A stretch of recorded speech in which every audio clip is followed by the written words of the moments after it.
So I decided to become an EMT like the middle of my sophomore year, but you had to wait until you were 16. So as soon as I turned 16, I signed up for the class.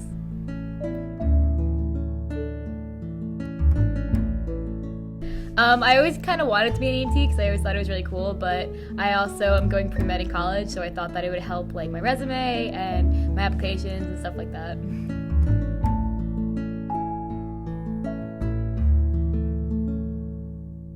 First, I went to EMR school, which is Emergency Medical Responder, and that was probably December of last year. But then after that, I found an opportunity to go to EMT class in Somerset, which isn't like everybody else does in Sussex, but I wanted to do it. So I went to school last year in January to May, and I became an EMT in May.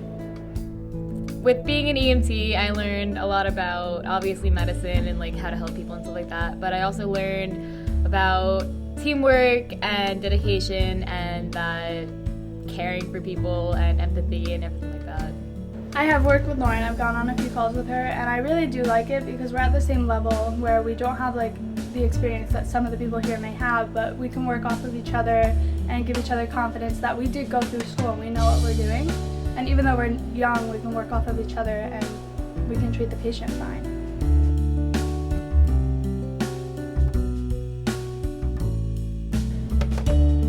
This is our bag that we bring on every call, and it contains like all the essential stuff like oxygen, suction. It doesn't contain suction, I just lied. It contains like, I don't know what it has. It has everything. It has everything that you would ever need is in this bag.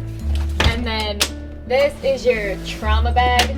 So if it's like a severe trauma, like a car accident or something like that, you usually bring this out. It just has more like gauzes and stuff like that. This is an AED, and this is portable suction. It really just like depends on the call. So some of them are like traumas where like you'll do like a full workup with like a whole trauma assessment, which you test every part of the body, you take vitals, everything like that. Some are just like transport calls where you'll get to the scene and then you just load the patient and go. You bring them to the hospital. Some are RMAs where like the patient is fine, like they don't need any medical care, and then they just sign a report.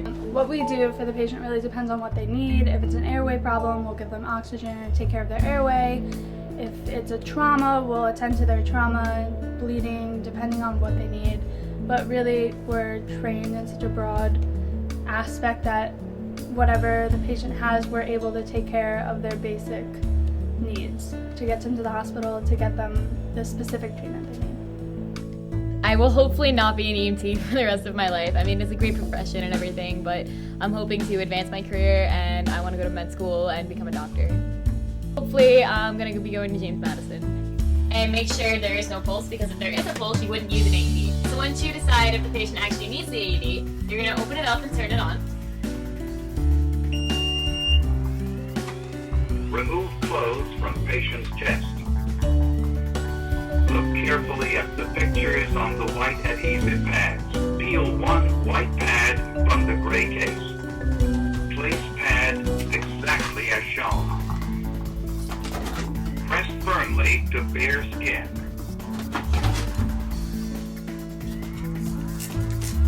When the first pad is in place, peel the second pad. Once the pads are on, you press this red button, which would deliver a shock to the patient. Once the patient is shocked, listen to the AED and it'll tell you what to do next.